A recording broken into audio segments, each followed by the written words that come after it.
குரலார் Gopinathan sir. என்ன sir, halwa உருட்டுக்கடை halwa உருட்டுக்களும் புரட்டுக்களும் வெளுத்து வாங்கிட்டு இருக்காரே அதிமுக பொதுச் செயலாளர்.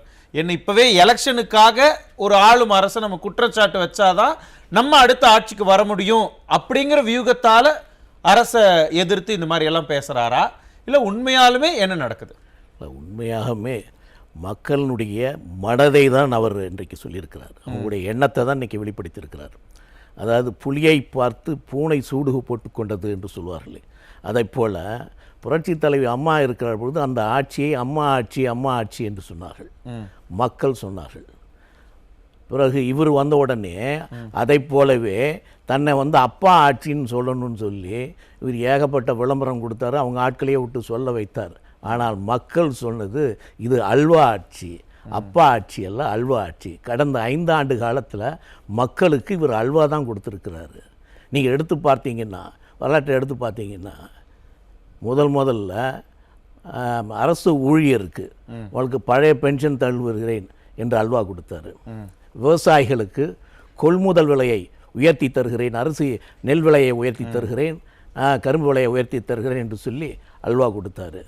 மாணவர்களுக்கு உன் கடனை எல்லாம், கல்வி கடனை எல்லாம் தள்ளுபடி செய்கிறேன் என்று அல்வா கொடுத்தாரு. நீட்டை முற்றிலுமாக ஒழிப்பேன் என்று அல்வா கொடுத்தாரு. செவிலியர்களுக்கு உங்கள் பணியை நிரந்தரம் செய்வேன் அல்வா கொடுத்தாரு. டாக்டர்களுடைய சம்பளத்தை உயர்த்துவேன் அல்வா கொடுத்தாரு. 520 லிஸ்ட் போடுவீங்க போலியே. ஆமா, அவர் அல்வா கொடுத்தது தான் நாங்கள் சொல்ல முடியும். ஸோ அவர் அல்வா கொடுத்தது தான் இன்னைக்கு அவர் எடப்பாடி அவர்கள் எடுத்து காட்டியிருக்கிறார். அதான் மக்களை போல்வரே கயவர் என்று சொல்கிறார் வள்ளுவர். மக்களை போல்வரே கயவர், அவர் என்ன ஒப்பாரும் யாம் கண்டது இல் என்று சொல்கிறார். அதாவது மக்களை மாதிரி தான் இருப்பாங்க, யோக்கியன் போல செய்து இருந்து கொண்டு கயமத்தனத்தை செய்பவன் தான் இந்த நாட்டுக்கு ரொம்ப ஆபத்தானவன் என்று வள்ளுவர் சொல்கிறார். மக்களை போல்வரே கயவர். ஸோ நீங்கள் சொன்னதெல்லாம் என்ன, நீங்கள் ஆட்சிக்கு வரணும்னு சொல்லி எத்தனை அல்வா சொன்னீங்க, ஏகப்பட்ட வாக்குறுதிகளை கொடுத்தீங்க. ஒரு வாக்குறுதியை நீங்கள் சரியாக நிறைவேற்றினீங்களா? நீ உங்களை மக்களை ஏமாற்றியது மட்டும் இல்லை, நீங்கள் விலைவாசியை குறைக்கிறேன் அப்படின்னு சொன்னீங்க. ஸோ அதை நீங்கள் குறைக்கலை. நீங்கள் மின்சாரத்தினுடைய விலத்தை மாதத்துக்கு ஒரு தடவை எடுப்பேன்னு சொன்னீங்க, அதை நீங்கள் எடுக்கலை. சிலிண்டருக்கு 100 ரூபாய் கொடுப்பேன்னு சொன்னீங்க, அதை கொடுக்கல. எல்லா மகளிருக்கும் 1000 ரூபாய் கொடுப்பேன்னு சொன்னீர்கள், அதை கொடுப்போம். இதெல்லாம் அல்வா தானே? அல்வாவை கொடுத்து மக்களை ஏமாற்றுகிற வேலை. நீங்கள் மக்களை ஏமாற்றியது மட்டுமல்ல, நீ கூட்டணி கட்சியில் இருக்கிறவங்களுக்கே அல்வா கொடுத்துட்டிய. நீ காங்கிரஸ்காரனுக்கு அல்வா கொடுத்துருக்கிறிய. நீ காங்கிரஸ் அவர்கள் தன்னுடைய தெய்வமாக மதிக்கிறவங்க காமராஜரை இழித்து பேசுகிறார்கள், அவர்கள் மீது நடவடிக்கை எடுக்க வேண்டும் போராட்டம் நடத்துகிறார்கள். இதுவரை நடவடிக்கை எடுக்கலையே, அவங்களுக்கு நீ அல்வா கொடுத்துட்டிய. இன்னைக்கு மார்க்சிஸ்ட், இன்னைக்கு தயவுசெய்து நீங்கள் பத்திரிகையில் எடுத்து பார்க்கணும். பாலபாரதி முன்னாள் எம்எல்ஏ தெளிவாக சொல்லுகிறார். இன்றைக்கு இதில் ஸ்ரீவில்லிபுத்தூரில் சமுதாய கூடம் கட்ட வேண்டும் என்று கடந்த மாதம் நாங்கள் போராடினோம், ஒரே மாதத்தில் நாங்கள் கட்டித்தருகிறோம் என்று பொய்யை சொல்லி இன்றைய ஜாதிக ஆதிக்கம், மேல் ஜாதியினுடைய ஆதிக்கம் இந்த ஆட்சியிலே நிலவுகிறது. இந்த லட்சணத்தில் இவர் கார்ல் மார்க்ஸ் சிலையை கொண்டு போய் இன்னைக்கு கன்னிமரா நூலகத்தில் போய் திறக்கிறார். அப்போ என்ன பொருள்? யாருக்கு அல்வா கொடுக்குறீங்க? உங்கள் கூட்டணி கட்சிக்காரர்களுக்கு அல்வா கொடுக்குறீங்க, மார்க்சிஸ்டுக்கு அல்வா கொடுக்குறீங்க, மக்களுக்கு அல்வா கொடுக்குறீங்க. அப்போ இந்த ஆட்சியை என்னன்னு சொல்லுவது? அல்வா ஆட்சி என்று சொல்வதா வேற என்னன்னு சொல்வது? அதைத்தான் நாங்கள் சொல்கிறோன்னா, எந்த நீ காலங்கட்ட காலத்தில் சாவ போகிறவன் சங்கரா என்று சொல்கிறதை போல நீ இன்னைக்கு என்ன சொல்கிற? நான் துப்புரவு பணியாளருக்கு நான் காலை உணவு கொடுக்குறேன் என்று சொல்கிறீர்கள். நீங்கள் அவங்க துப்புரவு பணியாளர் என்ன கேட்குறாங்கன்னா, நான் குப்பை வண்டியை எடுத்துகிட்டு வரோம்ல, அதில் நீ சாப்பாடை கொண்டு வர காலையில், அந்த சாப்பாடாவது நல்லா இருக்கிறதா என்று பார்த்தால் புழுங்கி போய் கிடக்கிறது, அதை தூக்கி நாங்கள் சாக்கடையில வீசி விட்டோம் என்று சொல்லுகிறார்கள். அப்ப நீ யாரை ஏமாத்துற? யாருக்கு அல்வா கொடுக்குற? ஒவ்வொரு அல்வாவும் லிஸ்ட் போடுறீங்க. ஆனா திமுக காரர்கள் ஈவன் ஆட்சியாளர்களை கேட்டா என்ன சொல்றாங்கன்னா, தமிழகம் சுபிட்சமாக இருக்கு, இன்னும் 2.0 இஸ் லோடிங், அடுத்து 2.1 இன்னும் பாருங்க இன்னும் சூப்பரா இருக்குன்னு சொல்றாங்க. அது இன்னொரு கேட்கும் போதே அடையங்கப்பா அப்படின்னு இருக்கு. அதான் அந்த அல்வாவை எப்போதுமே மக்கள் ஏற்றுக்கொள்வார்கள் என்று நினைக்கிறார்கள். 2024 நீ கொடுத்த அல்வாயை மக்கள் திருப்பி உனக்கு கொடுக்க போறாங்க. அது உனக்கு தெரியல.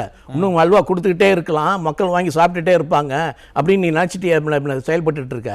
26 நீ எவ்வளவு அல்வா கொடுத்தா அதே போல 2 மடங்கு அல்வா உனக்கு கொடுக்க மக்கள் தயாராகி விட்டார்கள். நீங்க என்ன தொழிலாளர்கள், நீ இதை விட மோசமாக யாருங்க ஏமாற்றி இருக்க முடியும்?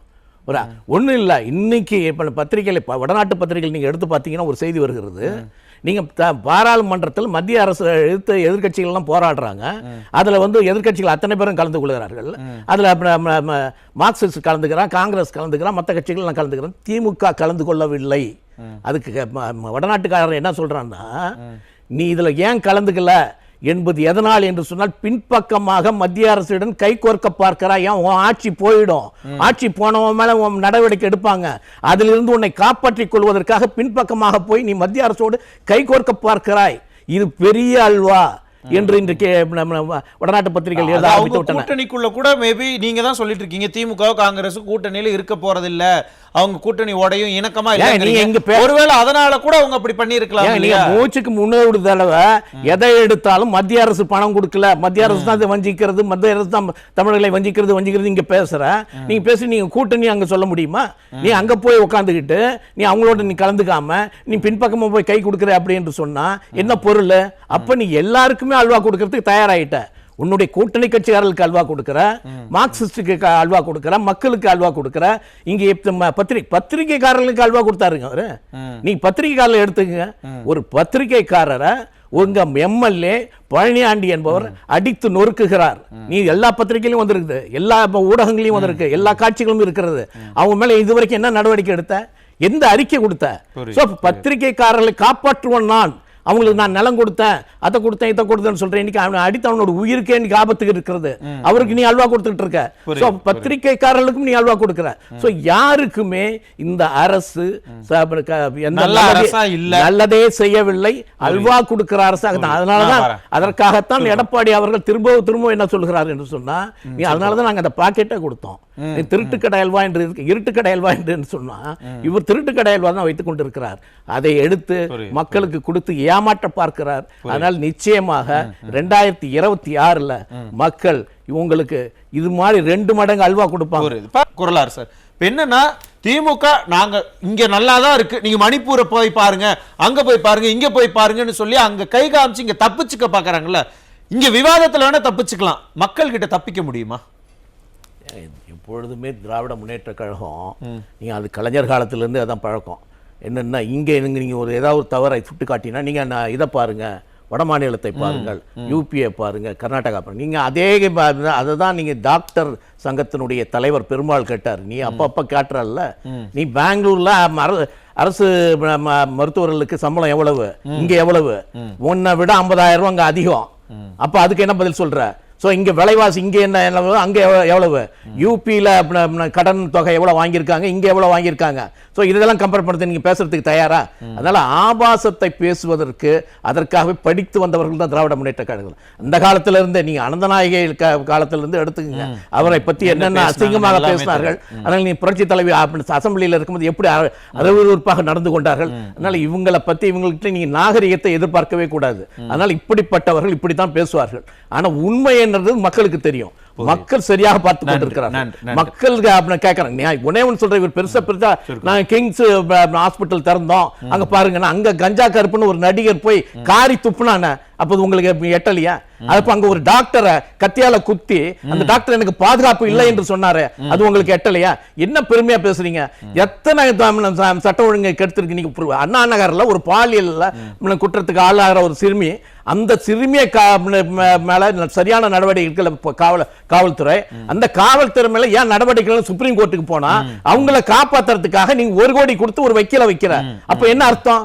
அப்ப நீ குற்றவாளிகளை நீ காப்பாற்றுகிறாய். நீ எல்லா குற்றவாளியும் உன் கட்சியில தானே இருக்கான். நீங்க சாதிக்க எந்த கட்சியில இருந்தா? அவன் உன் கட்சியில தானே இருந்தான். எல்லா கட்சிக்காரர்களுமே குற்றம் செய்தவர்கள். ஞானசேகர் என்ன சொல்றான்? அப்ப நான் இந்த கட்சியில தான் இருந்தேன், அந்த சார் தான் என்ன காப்பாத்தினார் என்று சொல்கிறான். நீ அதுவரை கண்டே பிடிக்கலையா? அப்படி என்றால் திராவிட முன்னேற்ற கழகம் குற்றவாளிகளை காப்பாற்றி கொண்டிருப்பதனாலதான் இங்க சட்டம் ஒழுங்கு கெட்டு கிடக்கிறது. இது எல்லாமே மக்களுக்கும் புரியுதுங்கிறீங்க. நிச்சயமா நன்றி.